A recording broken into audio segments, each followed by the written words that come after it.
नमस्कार। आज का मोटिवेशनल वीडियो है धर्मराज युधिष्ठिर।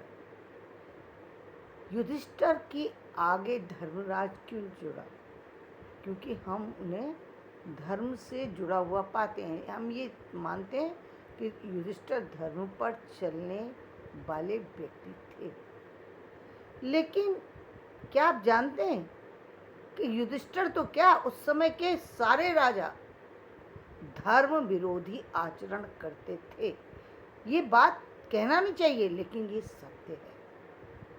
ये सत्य है। क्यों सत्य है आप बताइए। एक व्यक्ति जो धर्म के बारे में धर्मराज कहा जाता है, जिसको जो परिवार का सबसे बड़ा व्यक्ति है, जिसको ये पता है कि माता के लिए क्या धर्म है, जिसको ये पता है पिता के लिए क्या धर्म है, जिसको ये पता है कि भाइयों के लिए क्या धर्म है, जिसको ये पता है पितामह के लिए क्या धर्म है, परिवार के अन्य लोगों के साथ उसका क्या आचरण होना चाहिए ये पता है। लेकिन उस व्यक्ति को ये पता नहीं था कि जो पत्नी है वो भारत के अंदर हिंदू धर्म के अंदर सिर्फ एक पत्नी होना चाहिए।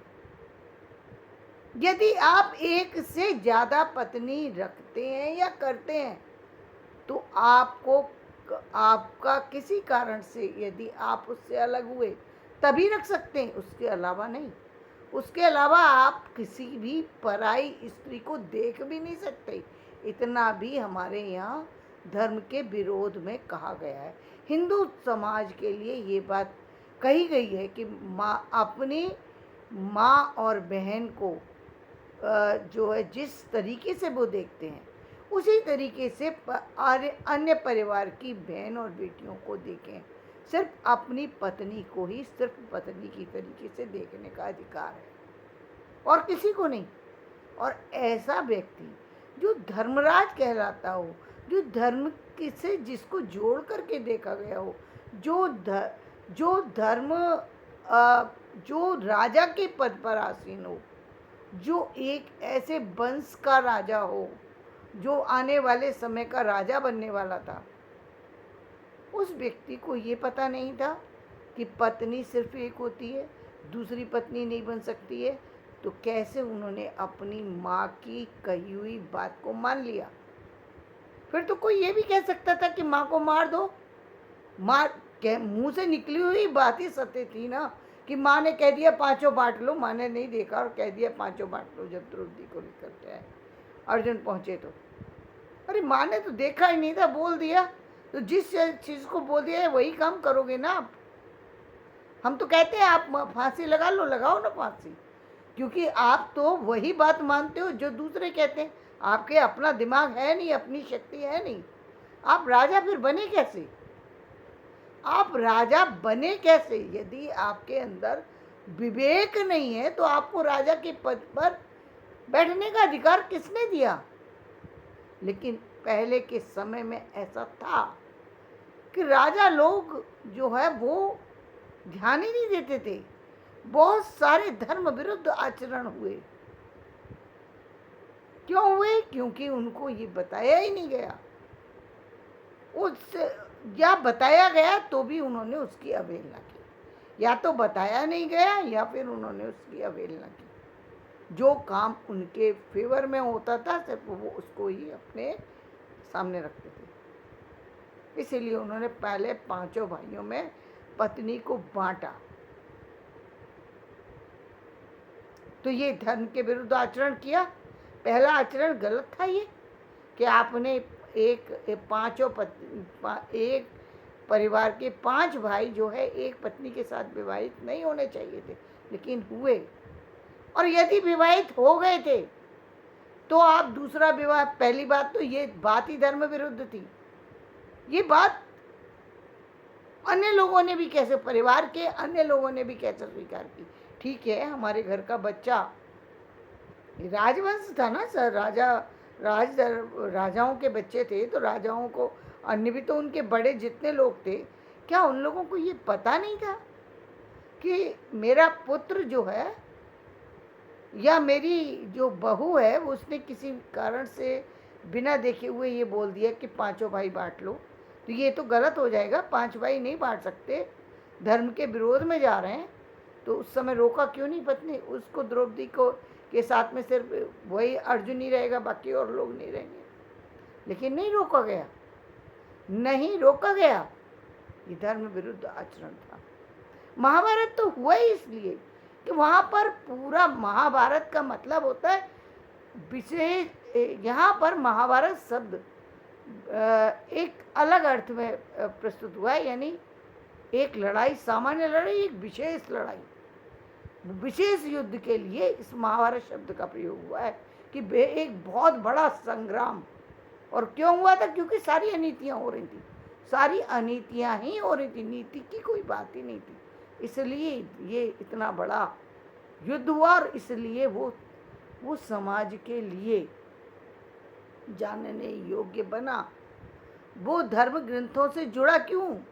क्योंकि कृष्ण चाहते थे कि लोग समझें, लोग जानें कि किस तरीके से नीति और अनीति होती है। क्योंकि समाज को नीति देने के लिए नीति ग्रंथ बनाने पड़ेंगे, तो उदाहरण देना पड़ेगा। उदाहरण कहाँ से लाएंगे? समाज से। तो समाज से उदाहरण लाना पड़ेगा, तब बताना पड़ेगा कि ये गलत है और ये सही है। तो वहाँ पर रोकने की जरूरत थी, उन्होंने भी नहीं रोका।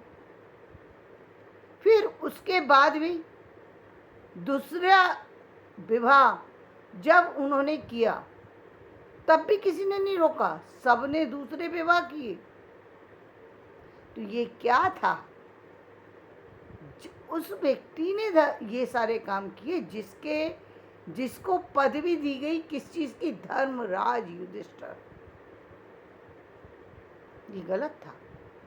ये बात कहनी नहीं चाहिए मुझे, लेकिन कह सिर्फ इसलिए रही हूँ कि जीवन में कई बार व्यक्ति बहुत सी चीज़ों को अनदेखा कर देते हैं, और विशेषकर उन चीज़ों को अनदेखा करते हैं जिनसे उनको लाभ मिलने वाला हो, तो वो अपना लाभ लेना पसंद करेंगे, बाकी और किसी से उनका मतलब नहीं है। लेकिन आपके मतलब रखने से ज़िंदगी तो नहीं चलेगी। ये संसार आपके कहने से तो नहीं चलेगा। ये संसार तो सब जानने वाले संसार में हर चीज़ जो है आपकी नोट की जाती है। व्यक्ति चाहे कितना भी जो है वो बनने की कोशिश करे, लेकिन चीज़ें जो हैं वो कभी ना कभी उजागर जरूर होती हैं। ऐसा नहीं होता कि उजागर नहीं होती हैं। धर्म के विरुद्ध नहीं जाना चाहिए।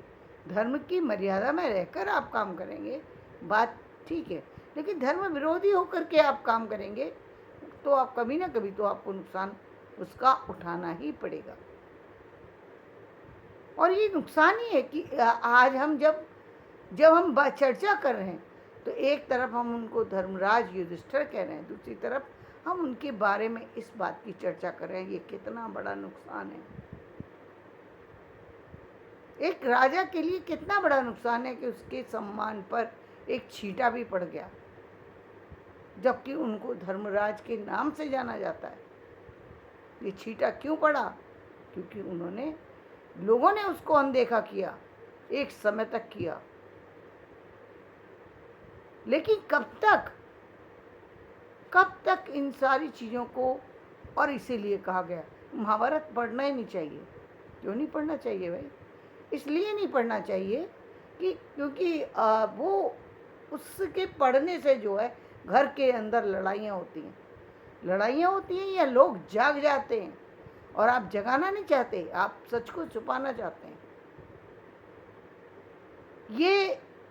ये ग्रंथ जो है परिवार में स्त्रियों को या पुरुषों को या बच्चों को, सभी को पढ़ने के लिए मना किए जाते हैं। लेकिन आप सभी जानते हैं कि लाइब्रेरी वगैरह में ये सारी तरह की चीज़ें होती हैं। और वहीं एक दिन अचानक जब मैं उन ग्रंथों को पलटने लगी, उस ग्रंथ में जब ये युधिष्ठिर का ये प्रसंग आया, तो ऐसा लगा जैसे किसी ने जलता हुआ जो गरम जो जल है, गरम जो अग्नि पर जलता हुआ जो पानी है, वो मेरे ऊपर डाल दिया किसी ने। ऐसा मुझे प्रतीत हुआ उस दिन कि ये क्या है कि एक स्त्री को बांट दिया, और वो स्त्री ने क्यों स्वीकार किया? द्रौपदी कहाँ गई थी भाई? द्रौपदी, तुम एक जीती जागती स्त्री हो, ठीक है भाई, बड़ों के से विरोध नहीं करना चाहिए। जब बड़े ही गलत करने लगे तो आपको विरोध करना ही पड़ेगा भाई। क्यों नहीं बोली कि ठीक थी भाई, आप कोई व्यक्ति, ठीक है, आप किसी के साथ चली गए, आप अर्जुन के साथ इसलिए गए कि आप कुछ सोच के चले गए, लेकिन इसका मतलब ये थोड़ी है कि कोई व्यक्ति आपके साथ कुछ भी आचरण करे, कहीं भी बांट दे, कहीं भी दे दे, आपको आवाज करने का हक नहीं है। तो पहली स्त्रियां जो है सही बात के लिए कदम नहीं उठाती थी, सही बात के लिए कदम नहीं उठाती थी। इसीलिए जो कर्ण थे वो उनके छठवें पुत्र के रूप में नहीं गिने गए। क्यों नहीं गिने गए? क्योंकि वो पुत्र जो है, वो पुत्र बेशक उन्हीं से पैदा थे, यानी जो पांडवों की माँ थी उन्हीं से ये भी जो है कर्ण का भी जन्म हुआ था, लेकिन उनको जो है उनको अपना पुत्र कहने से जो है गांधारी ने मना कर दिया, वो उसको अपना पुत्र नहीं कहना चाहती थी। तो ये कितनी एक